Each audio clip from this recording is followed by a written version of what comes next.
नमस्कार, मैं किशोर रेडकर, आपका सर्टिफाइड प्रोजेक्ट मैनेजमेंट कंसल्टेंट। फिर एक बार आप सभी का इस YouTube चैनल में हार्दिक स्वागत। आज हम बात करने वाले हैं सेल्फ रिडेवलपमेंट के सब्जेक्ट में महाराष्ट्र गवर्नमेंट ने जो पॉलिसीज लाई है वो पॉलिसीज के बारे में। देखिए, सन 2019 में जब फडणवीस जी महाराष्ट्र के मुख्यमंत्री थे, तभी ये पूरी पॉलिसी का फ्रेमवर्क तैयार किया गया। बट तभी कुछ कारणों की वजह से ये पॉलिसीज इंप्लीमेंट नहीं हो पाई। वही पॉलिसीज एक अच्छे नोट पे आज वापस लाई गई है। मैं प्रोजेक्ट मैनेजमेंट कंसल्टेंट करके इस पॉलिसीज का स्वागत करता हूं, क्योंकि ये सभी सेल्फ रिडेवलपमेंट के बारे में लाई हुई पॉलिसीज पूरे महाराष्ट्र के रिडेवलपमेंट क्षेत्र का नक्शा बदल सकती है। मुंबई में कम से कम 30 से 35 हजार सोसाइटीज रिडेवलपमेंट के लिए ड्यू है, रिडेवलपमेंट के लिए तैयार है। इस सभी सोसाइटी का रिडेवलपमेंट सेल्फ रिडेवलपमेंट के इस पॉलिसी के तहत हो सकता है और बहुत अच्छी तरह से इजीली हो सकता है। तो चलो देखते हैं ये पॉलिसीज क्या है। ये पॉलिसी में सबसे फर्स्ट एंड इंपॉर्टेंट पॉइंट ऐसा है कि ये पॉलिसी सिर्फ हाउसिंग सोसाइटी को लागू होती है। सिर्फ सर्टिफाइड या सिर्फ रजिस्टर्ड हाउसिंग सोसाइटी इस सेल्फ रिडेवलपमेंट पॉलिसी का उपयोग कर सकती है, फायदा उठा सकती है। सेकंड, इस पॉलिसीज को इंप्लीमेंट करने के लिए एक वन विंडो सिस्टम गवर्नमेंट ला रही है। उस वन विंडो में देखिए, आज अलग अलग डिपार्टमेंट्स और अलग अलग अथॉरिटीज के पास रिडेवलपमेंट परमिशन के लिए जाना पड़ता है। यही सभी अप्रूवल्स और परमिशंस एक विंडो के तहत महाराष्ट्र गवर्नमेंट करेगी। This is really very important decision और very important point in this policy. उसके बाद तय किया गया है कि सभी अप्रूवल परमिशंस 3 से 6 महीने में कंप्लीट की जाएगी। आज चित्र क्या है, सालों साल परमिशंस अप्रूवल में चले जाते हैं। प्रोजेक्ट वैसे का वैसे रहता है। वन विंडो के तहत 3 से 6 महीने में इस सभी अप्रूवल्स परमिशन सेल्फ रिडेवलपमेंट के लिए दिए जाएंगे। इसके आगे का पॉइंट और भी बहुत फायदेमंद है। जो सोसाइटीज सेल्फ रिडेवलपमेंट के लिए जाने वाली हैं, उनको रीडेवलपमेंट के तहत जितना एफएसआई मिल सकता है उससे 10% 10% ज्यादा एफएसआई सेल्फ रिडेवलपमेंट में मिलेगा।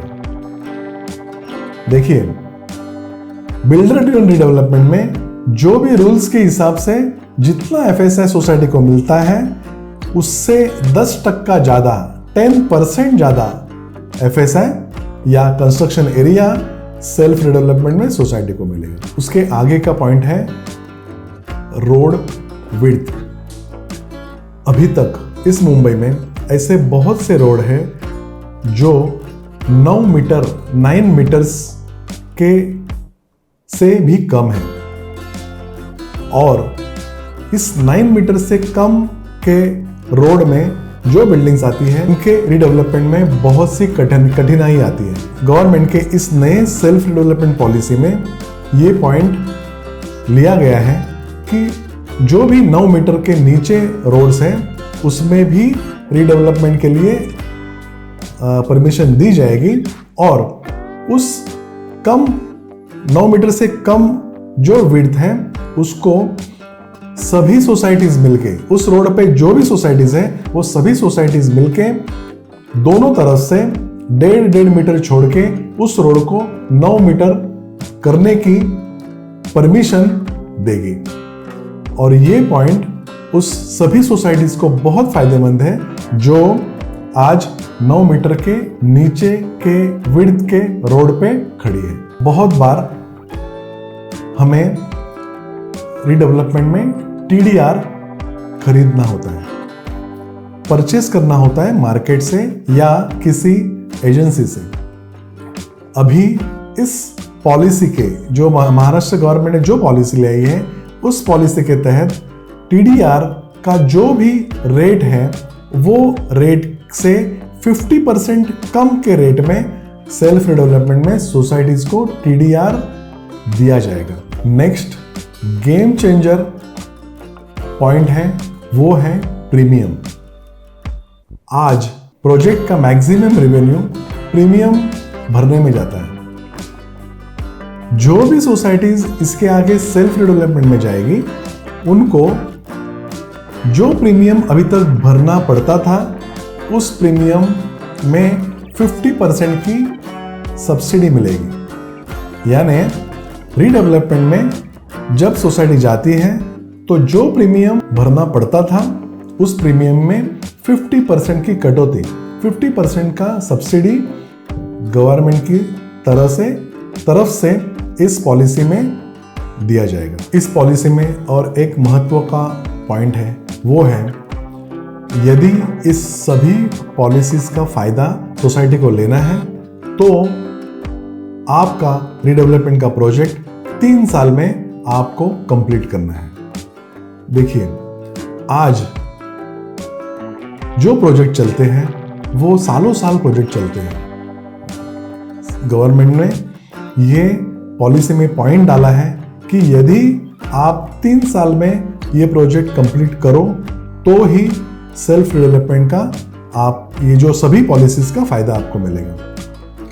नेक्स्ट पॉइंट है LUC। ये जो LUC टैक्स है वो टैक्स पूरी तरह से माफ हो सकता है सेल्फ डेवलपमेंट में यदि सोसाइटीज ये प्रोजेक्ट 3 साल में कंप्लीट करें। इस पॉलिसी के तहत आपको स्टैम्प ड्यूटी माफ होती है।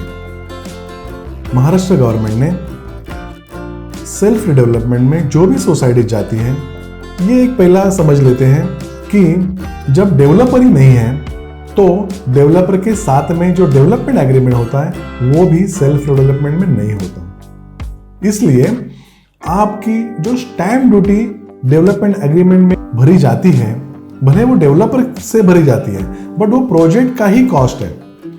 तो सेल्फ डेवलपमेंट में आपको सिर्फ 1000 के स्टैम्प पेपर के ऊपर पूरी तरह से सब एग्रीमेंट्स होंगे ताकि रीडेवलपमेंट में जो स्टैम्प ड्यूटी भरनी पड़ती है वो स्टैम्प ड्यूटी सेल्फ डेवलपमेंट में भरनी नहीं पड़ेगी। ये भी एक अहम फायदा सेल्फ डेवलपमेंट जाने वाले सोसाइटीज को इस पॉलिसी में मिलेगा। इसी तरह से और एक है ओपन एरिया डिफिशिएंसी। ये ओपन एरिया डिफिशिएंसी क्या है? जहां पे बहुत सी प्रोजेक्ट्स में जो BMC या MCGM ने जो रूल्स एंड रेगुलेशंस किए हैं वो 100% नहीं इम्प्लीमेंट हो सकते या उस प्रोजेक्ट में वो 100% इम्प्लीमेंट करेंगे तो वो प्रोजेक्ट हो ही नहीं सकता। तो ये ओपन एरिया डिफिशिएंसी ऐसा रूल है जो MCGM ने इंट्रोड्यूस किया है और उसका कॉस्ट या उसकी फीस भरी जाती है ताकि प्रोजेक्ट आगे जाए। इंटरेस्टिंगली महाराष्ट्र गवर्नमेंट की इस जो नई पॉलिसी में ये ओपन एरिया डिफिशिएंसी की जो भी फीस है वो पूरी तरह से माफ की गई है। अभी है आखिरी और सबसे इंपॉर्टेंट फाइनेंस। सेल्फ डेवलपमेंट में फाइनेंस के लिए मुंबई बैंक और स्टेट कोऑपरेटिव बैंक इन दो बैंक को फाइनेंस देने के लिए नियुक्त किया गया है और उस बैंक को महाराष्ट्र गवर्नमेंट सपोर्ट करेगी। अभी जो भी फाइनेंस दिया जाएगा इस बैंकों से, वो बैंक का इंटरेस्ट रेट अप्रोक्सीमेटली 12.5% है। अभी बैंक तो आपसे 12.5% इंटरेस्ट रेट से आपको प्रोजेक्ट लोन देगी, लेकिन महाराष्ट्र गवर्नमेंट उसमें भी सोसाइटीज को 4% सब्सिडी देगी। यानी उस बैंक से जो भी आप प्रोजेक्ट लोन लेंगे, उस लोन के ऊपर सिर्फ आपको 8 से 8.5% ही इंटरेस्ट भरना पड़ेगा। ये सबसे बड़ा फायदा as far as finance is concern, सबसे बड़ा फायदा सोसाइटीज को हो रहा है कि 8 से 8.5% के इंटरेस्ट पे आपको आपके सेल्फ रिडेवलपमेंट के प्रोजेक्ट के लिए लोन मिल रहा है। इस पॉलिसी में एक पॉइंट रखा है, वो है एग्रीमेंट। रीडेवलपमेंट में डेवलपर आके आपके साथ में डेवलपमेंट एग्रीमेंट करता है और पूरा प्रोजेक्ट वो अपने रूल्स एंड रेगुलेशंस के हिसाब से, टर्म्स एंड कंडीशन के हिसाब से पूरा करता है। बट जब सेल्फ रिडेवलपमेंट होता है तो कोई डेवलपर नहीं होता, कोई डेवलपमेंट एग्रीमेंट नहीं होता। तो गवर्नमेंट ने जो सेल्फ डेवलपमेंट पॉलिसीज लाई है, उस पॉलिसी के तहत ट्राई पार्टी एग्रीमेंट होगा, जिसमें आपकी सोसाइटी, जो कॉन्ट्रैक्टर कंस्ट्रक्शन करने वाला है वो, और जो लोन या फाइनेंस देने वाली जो बैंक या एजेंसी है, इन तीनों में ट्राई पार्टी एग्रीमेंट होगा। और उस एग्रीमेंट में सभी कुछ मुद्दे रहेंगे जो तीनों एजेंसीज को या तीनों पार्टीज को बेनिफिशियल रहेंगे, और इस प्रोजेक्ट को आगे लेके जाने वाले सभी पॉइंट्स इस ट्राई पार्टी एग्रीमेंट में रहेंगे। तो ट्राई पार्टी एग्रीमेंट से तीनों एक साथ मिलके, सोसाइटी, कॉन्ट्रैक्टर और लोन देने वाली एजेंसी, ये तीनों मिलके एक साथ में, एक दिल से और एक दिमाग से ये पूरा प्रोजेक्ट कंप्लीट कर सकते हैं। ये सभी सेल्फ डेवलपमेंट की प्रोसीजर के लिए एक नोडल एजेंसी महाराष्ट्र गवर्नमेंट ने इस पॉलिसी के तहत तैयार की है। वो नोडल एजेंसी एक एक्सपर्ट पैनल के तहत या एक्सपर्ट पैनल के थ्रू ये पूरी प्रोसीजर के ऊपर निगरानी रखेगी, ताकि आपकी सोसाइटी कहीं पे फंसे नहीं, कहीं पे किसी भी पॉइंट पे आपको गाइडेंस चाहिए तो वो नोडल एजेंसीज के एक्सपर्ट्स आपको गाइड करेंगे, डायरेक्ट करेंगे, और आपका पूरा प्रोजेक्ट ये नोडल एजेंसी मॉनिटर करेगी, ताकि सेल्फ डेवलपमेंट आपका अच्छी तरह से चालू हो जाए और अच्छी तरह से खत्म हो जाए। सो इन शॉर्ट, महाराष्ट्र गवर्नमेंट ने ये सेल्फ डेवलपमेंट पॉलिसी लाके एक अच्छा काम इस फील्ड में किया है। रीडेवलपमेंट में जो प्रोजेक्ट रुकते थे,